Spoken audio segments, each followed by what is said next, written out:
संविधान नहीं दे रहा, कोई अमेरिका हमें ये संविधान नहीं दे रहा। यानी कि हम लोग अपने आप से ये प्लेज करते हैं, ये प्रॉमिस करते हैं कि हम ऐसा संविधान लाएंगे जो सभी के लिए समानता, स्वतंत्रता, गरिमा, बंधुत्व और न्याय को सुनिश्चित करता हो।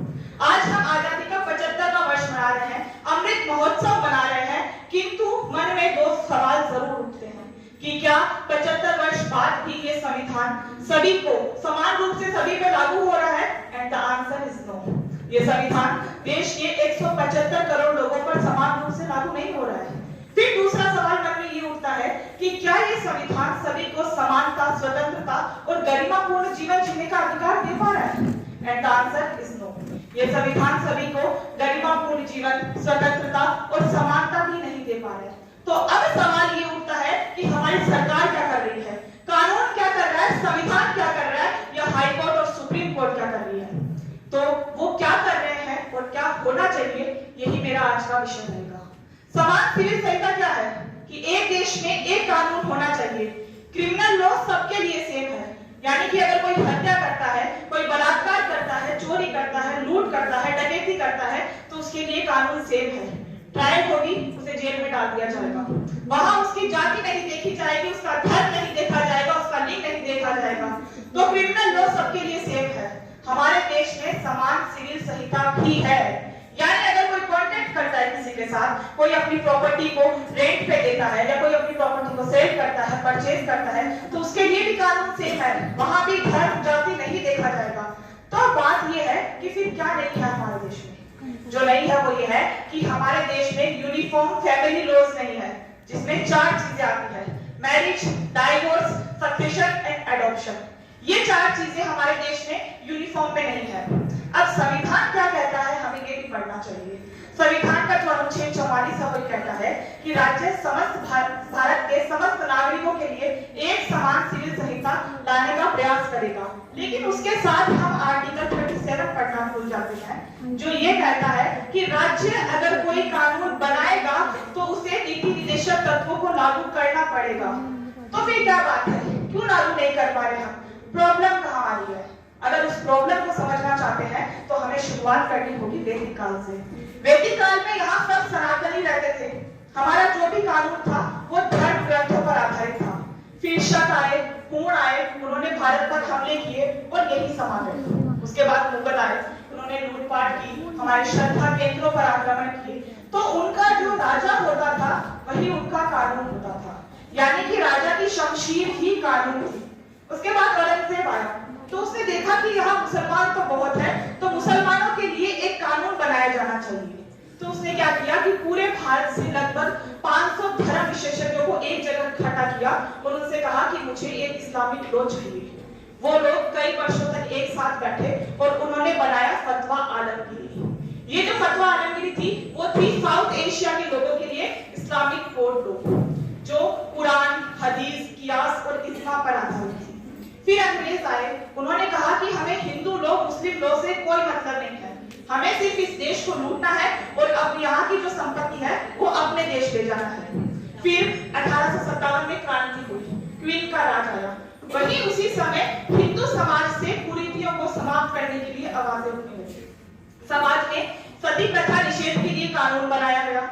समाज में विधवाओं के पुनर्विवाह के लिए कानून बनाए जाने लगे। तो जहां एक और हिंदू समाज में परिवर्तनों का बयान उठ रहा था, वहीं दूसरी ओर मुस्लिम समाज कह रहा था कि डोंट टच आवर लॉ, हमारे कानून को हाथ भी मत लगाना।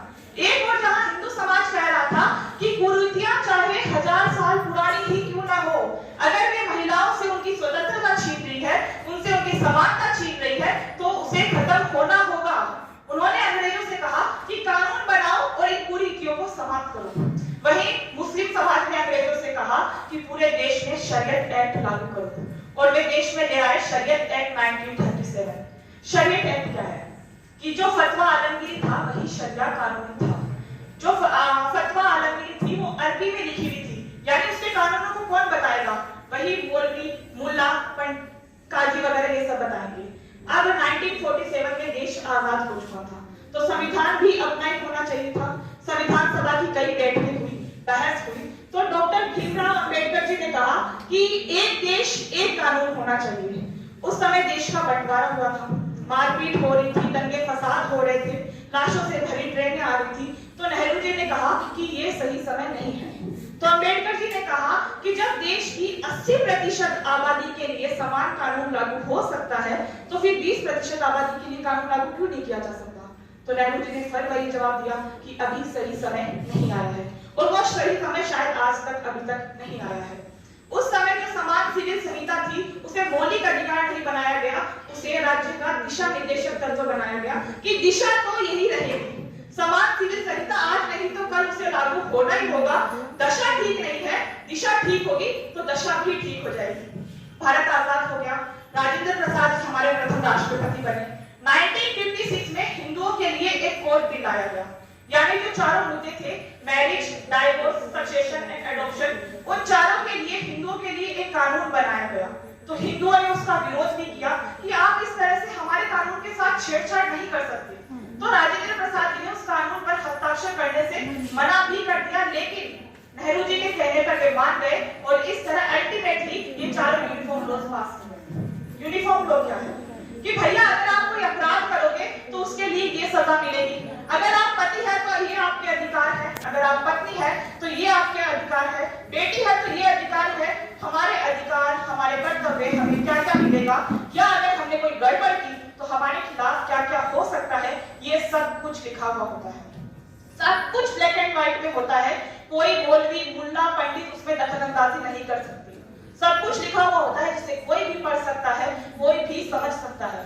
तो डॉक्टर भीमराव अंबेडकर जी ने कहा कि जब अब देश के 80% लोगों के लिए समान कानून लागू कर दिया गया है तो फिर 20% आबादी में हमारा क्या बिगाड़ है, उनके लिए हम समान कानून क्यों लागू नहीं कर रहे। तो नेहरू जी ने फिर वही जवाब दिया कि अभी सही समय नहीं आया है। उसके बाद देश आजाद हो चुका था। अब कहते हैं ना कि सर मुंडाते ही ओले पड़े, वही चीज हुई। 1947 में देश आजाद हो गया, 1950 में हमारा संविधान भी बनकर तैयार हो चुका था, और 1952 में आया सबसे इंपॉर्टेंट मुस्लिम केस को, नरसू अब्बा मानी का केस, जो महाराष्ट्र का निवासी था। केस हमेशा सिंपल होते हैं, लोग उसे कॉम्प्लेक्स कर देते हैं। बहुत सिंपल केस था। एक व्यक्ति था जो महाराष्ट्र का निवासी था, हिंदू था, उसने दूसरी शादी की क्योंकि उससे पहली शादी से कोई लड़का नहीं था। जैसे ही उसने दूसरी शादी की उसे जेल में डाल दिया गया, उसे 6 महीने की सजा हुई। तो उसने मुंबई हाई कोर्ट में अपील की और कहा कि देखो जी, मैं हूँ हिंदू, मैंने पहली शादी की, उससे मुझे लड़की हुई है, और लड़का जो होता है वो पिंडदान लड़का ही करता है। तो अब जो पिंडदान है वो मेरे धर्म का एक अभिन्न अंग भी है। तो मैंने दूसरी शादी की और इन लोगों ने मुझे जेल में डाल दिया। अब मेरा एक जानकार है, वो 3-3, 4-4 शादियां कर सकता है क्योंकि वो मुसलमान है। अब आप या तो उसे रोको या मुझे भी शादी करने दो, क्योंकि ये मेरे समानता के अधिकार का हनन है। जब वो दूसरी शादी कर सकता है तो मैं दूसरी शादी क्यों नहीं कर सकता। उसके बाद शायरा बानो का केस आया, जिसमें एक मुस्लिम महिला को उसके पति ने तलाक के बाद मेहर की राशि और 3 माह का हर्जाना दे दिया। उस महिला ने सुप्रीम कोर्ट में अपील की, तो उसके पति ने भी सुप्रीम कोर्ट से कहा कि हमारा जो ये मामला है वो मुस्लिम पर्सनल लॉ से गवर्न होता है। अब तो सुप्रीम कोर्ट ने कहा कि भरण पोषण पाने का जो अधिकार है वो सीआरपीसी की धारा 125 में दिया गया है और क्रिमिनल लॉ सब पे समान रूप से लागू होता है। उसके बाद शाहबानो के केस में भी सुप्रीम कोर्ट ने समान सिविल संहिता का समर्थन किया। हमारी सुप्रीम कोर्ट, हमारी सरकार लगातार समान सिविल संहिता को लागू करने का प्रयास कर रही है।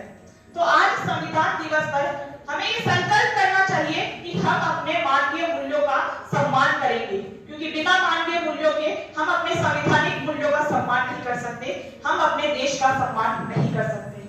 तो आजादी से जीना आसान होगा, आजादी से जीना आसान होगा जहां हर जाति धर्म समान होगा।